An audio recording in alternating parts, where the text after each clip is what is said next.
我给公司当牛做马10年，却月薪3000，还全年无休，甚至被同事嘲笑是老板的看门舔狗。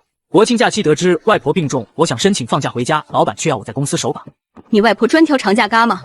我第99次被拒后，怒辞转投空降这家公司当高管，月入6位数，还配美女秘书。当高傲老板哭着求我回去时，当初你让我滚，现在我让你滚远点。前2年的年假我都没休息，每次大假都是我在公司守岗。这次外婆病重，我得回去看她最后一眼。你外婆专挑放长假嘎吗？如果你想放假，那就自己收拾收拾滚蛋。佳洛，你能力出众，又是公司老员工，别人我都信不过。你加班这几天我会给你多加100块奖金，就当安慰你了。每次他示弱的模样，我都忍不住心软。上班后陪父母时间越来越少，他们在想我，也没让我放下工作回去。唯一一次就是昨晚，爸妈主动给我打了电话：“儿子，11假期还能回来吃饭吗？我们都很想你。”听着电话那头熟悉又带有些陌生的声音，我两眼一红。爸，我应该能回来。应该2字，却让他们有些失望。你外婆一直说着想见你，你要是有时间，还是回来看一看她吧。我从小是被外婆带大的，听到她身体不好的消息，我心急如焚。外婆最近连站起来的力气都没有了，医生看了也让人交代后事。方总，我没有说谎，人命关天，这次真的不能在公司待着了。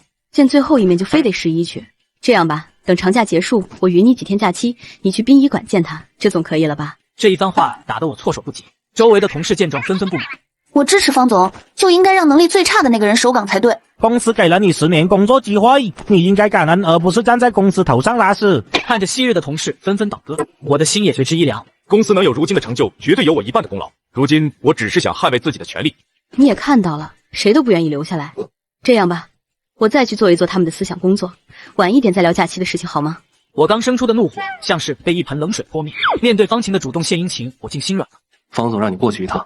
我刚刚起身，周围的同事便哄笑道：“不愧是老板的头号大舔狗，老板一喊就窜过去了。”许家洛，你要是少点溜须拍马的本事，多给公司挣点钱，老板早就重任你了。听着他们的嘲笑声，我深深吸了口气。当年方晴为了在公司服众，擅自将我的业绩记在了他名下。他那时说会在金钱方面补偿我，等了10年，我也没等来一分补偿，反倒是他的助理陈伟泽出现后，方晴又把我这几年的业绩匀给他。他那时语气温和的解释：“伟泽毕竟是新人，需要一点业绩才能在公司立足。”我忍让了一次又一次，换来的就是所有人觉得我是被公司圈养的废物。正准备说些什么的时候，方晴冷漠的声音传来：“许家洛，我有事找你，还不快过来！”我连忙进去，还以为是11休假的事情解决了，却不料你个蠢货，为什么要让客户11之后再来谈合作？最近辛苦1个月才拿下的客户提出假期要带家人出去旅游，就和他约好了11后签约。是客户，你想放假，所以才让客户11之后来签约，对不对？你知不知道这期间会有多少变故？这个项目交给伟泽负责，你不用再跟进了。像你这种蠢货才会只顾眼前利益，公司早该把你开除了。为了嘲讽我，他亲自给客户打了电话。梁总您好，我们公司员工弄混了时间安排，11期间也可以和您签合同的。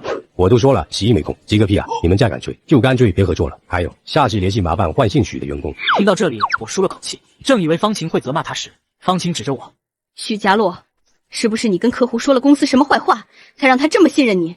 我刚想辩解，方晴就将一份文件砸在了我脸上。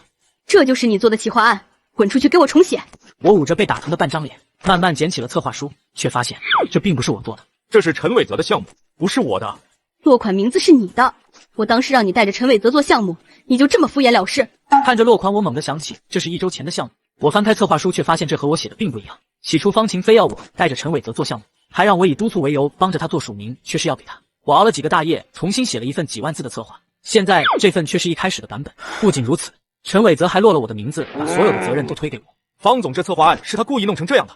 晴晴姐，是许家洛威逼利诱我写他名字的，你也知道他是老员工，我根本不敢得罪他。许家洛事已至此，你还有什么要说的？手上所有项目立刻停止，全部交由陈伟泽处理。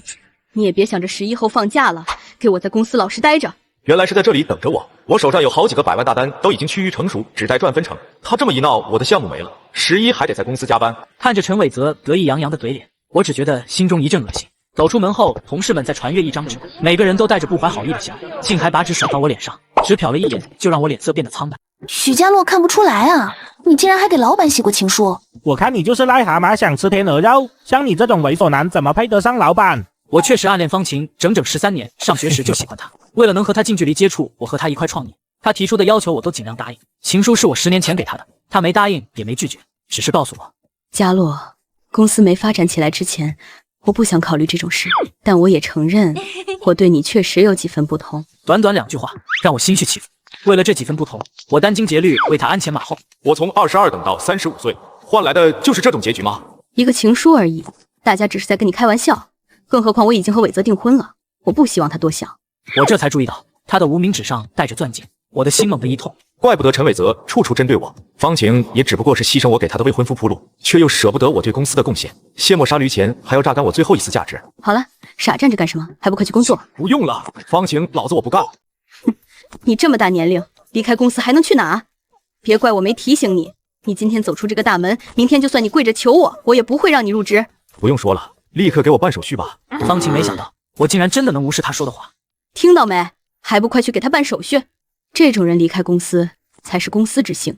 方总，您就等着看吧，许家洛早晚要跪着回来求你的。就是公司收留他，那是给他脸，如今他自己不要脸，日后肯定后悔。办完了手续，在出公司楼的第一时间，我就给大客户沈总打了电话。沈总，我考虑好了，我接受跳槽。沈总极其高兴，直接许诺给我10倍薪资，让我空降副总的位置。我最后看了一眼公司大楼，毫不犹豫地离开了这个工作10年的地方。沈总直接给我批了10天的假，让我休完假再回公司报道。我这里十分顺利，方晴那边却炸开了锅。临近11，谁也不愿意在公司守岗，这让方晴气急败坏。你们一个个说着为公司好，连加班都不肯。许家洛加班只要100块，你们竟然敢找我要1000块！人事许家洛什么时候回来？你就说可以额外给他200加班费，让他赶紧回来上班。沈总是谁在日常联系？最近有项目得让沈总帮忙。是许家洛，但是他已经办理了完整的离职手续，还说不会回来了。你说什么？赶紧去翻备忘录，联系好沈总。我就不信了，公司没有许家洛这废物，还能出什么事不成？陈伟泽连忙去拿通讯录查电话，只是电话刚刚接通就被人挂断了。方晴顿时更加着急，亲自给沈总打了电话。沈总您好，我……电话再次被挂断，紧接着他的手机里出现一条短信：我们的合约已经到期，日后不会再有任何合作。陈伟泽，你怎么连电话都找不好？晴晴姐，我只是想让沈总快点接电话，你不是很急吗？我说了，在公司叫我方总，你这样成何体统？我走后不到24小时，公司就已经炸开了锅。我毫不在意，甚至希望他们内讧起来。休息了一整个11小长假，外婆的身体竟也出现了医学奇迹，逐渐好转。医生也十分惊喜。心病还得心药医，这简直太神奇了。假期我一直守在外婆床前，家里还专门给我做了风干牛肉，让我打包带回城里。假期结束，我上任新公司，开始卖力的工作。我一直和沈总关系很好，他也无数次提过我的工资能力并不成正比，他可以给我更好的待遇。那时的我情窦初开，为了爱情什么都不顾。现在看来真是可笑之极。在这，我有属于自己的办公室和丰厚的薪资，还带双休和假期。在方晴公司，我只配在厕所旁边办公。是他不珍惜我，就算求我回去，我也绝不会回去的。就在这时，方晴却打来了电话。许家洛，你什么时候回来？不回。我以后给你放长假，并且给你涨薪资，行不行？你现在年纪上来了，哪有公司会要你？不如就来我这里，起码还能混口饭吃。求我说话也仍旧如此高傲，是我以前给他太多面子，才让他能肆无忌惮地奚落我。我说了不回就是不回，以后也不用再给我打电话了。说实话，你那1亩3分地，我还真看不上。原本以为这辈子和方晴都不会有交集，第二天，沈总就语重心长地拿了一沓资料给我。你对他们公司更了解，他们准备让50%利润给我们，希望以低价促成合作。短时间降低利润对公司确实没什么影响，但如果长期以往，公司的利润被无限降低，很有可能会入不敷出。还是用了我从陈伟泽的烂方案基础上改的方案。沈总，请您相信我，直接拒绝这份合作。看着沈总疑惑的模样，我将这份策划案的错漏详细分析，因为是我做的，所以我再熟悉不过。沈总满意的点了点头。既然你已经想好了，那我就让你和前公司谈判，也好为你出口气。第二天，方晴带着陈伟泽来到我们公司时，我才意识到沈总这句话是什么意思。两人带着礼物，态度虔诚，只是看到整个会议室只有我一人后，陈伟泽皱眉：怎么在哪都能看见你？沈总呢？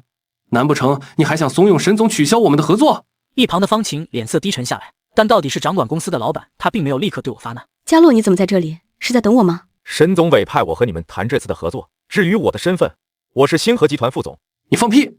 你这种废物凭什么当副总？少开玩笑了。方晴却让他闭嘴，语气温和的和我谈协作，因为他知道我没必要专程赶到这里撒这种谎。家洛，我们2家公司合作已久，对双方来说都是互赢，你不能把私人情绪带到工作中。沈总拒绝了你们的企划案，是你们自己本身实力差，策划案做得像坨屎。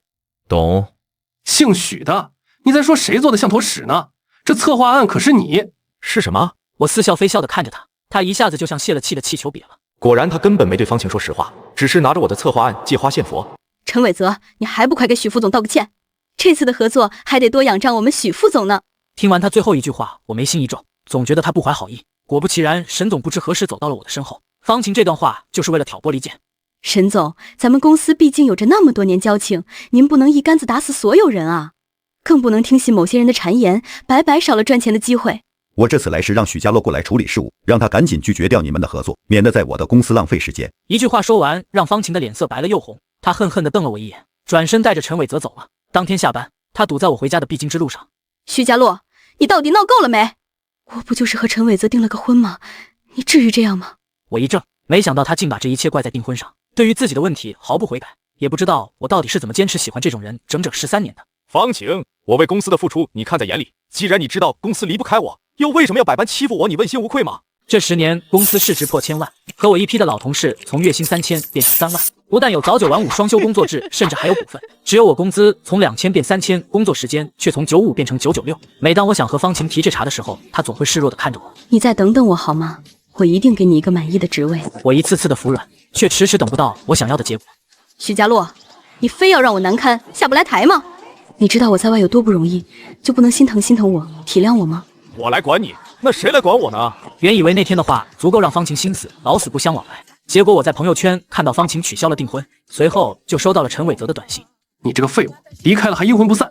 我告诉你，这事绝不会这么算了，你给我等着！中看不中用的草包，分手和我有什么关系？难不成柿子专挑软的捏，一个个都想拿我泄火？我直接回了2个字：傻逼！随后我就把他们的所有联系方式统统删除。许家洛因为你，我老婆和我分手了。看着这几个字，差点没给我气笑。你们许副总就是个靠关系上位的废物，只有你们把他当个宝。许家洛是男人，就赶紧滚出来见我，躲在别人背后算什么事？你不给我个说法，我就天天闹。反正光脚的不怕穿鞋的，我跟你扛到底。眼见着周围的同事眼神纷纷聚焦在我的身上，我知道躲是不成了。说吧，你有什么事？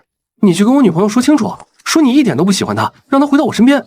我早就和她没关系了，也联系不上她。没想到陈伟泽抬起拳头就冲我来。嘿，住手！陈伟泽，谁让你在这闹事的？你还嫌不够丢人吗？非要闹到这种地方？分手我给了你10%的股份，还不够补偿你吗？听着方晴愤怒的声音，陈伟泽一下子就委屈的红了眼眶。钱有什么用？能换来感情吗？你就是因为许家洛这个老男人才放弃我，如今我只是找一下他的茬，你就气成这样？赶紧把他带走，不要再把我拉进你们2个的关系里，我很烦，不然我就报警了。他没说错，许家洛，我是为了你才分手的。迟来的深情比草贱，尤其是你这种人的爱，我更不会接受。家洛，我愿意给你月薪5万，上3休4，节假日也都休息。你受的那些苦，我一个一个补偿你。你走了之后，我才发现世界上没有人比你更爱我了，我真的很后悔。听着他忏悔的话，就连我都有些咂舌。这待遇确实很不错，但是我不考虑，谢谢。家洛，你就这么恨我吗？我可以给你很多钱。过去是我不好，但是谁不会犯错？你就原谅我这一次，行不行？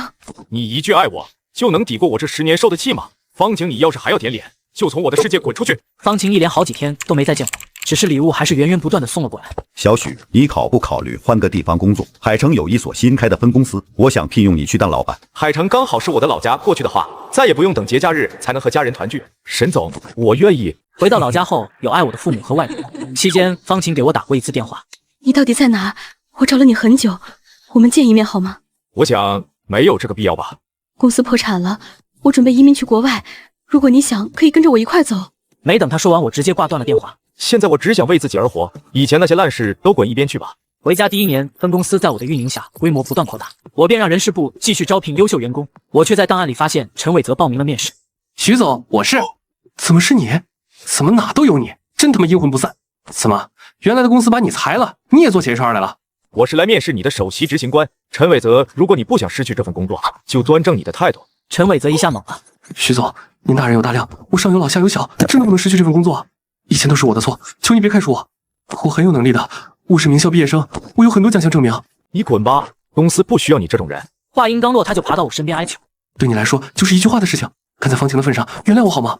他看见我鞋尖有一团污渍，竟亲手帮我擦拭。要不是一开始就看见他嚣张跋扈的真实样子，怕也会被他外表所欺骗。谢谢你的服务，但是我不会让你这种毒瘤来我的公司。陈伟泽竟当场气晕了过去。这段时间我的事业发展迅速，但还是单身。父母觉得我年纪太大，强硬让我去相亲，对象竟然是我初中同学林念念。大家都因创业耽误到现在，2个人就这样互相找到了生命中最珍贵的人。和林念念是婚纱那天，我收到了一封跨洋邮件。徐家洛，我在这边出了点事，可以借我点钱吗？你放心，过段时间我10倍奉还。没想到他就算去了国外，还是混得如此贫困潦倒。看着邮件，还是选择了回信。已有爱人，勿扰。发完邮件，抬头看到林念念正好换上了漂亮的婚纱，我的心一下子砰砰跳动。老公，好不好看呀？好看，太美了。他上前就给了我一个大大的拥抱，一片温暖慰藉了我沉睡10年的心。大概这就是爱情的力量吧。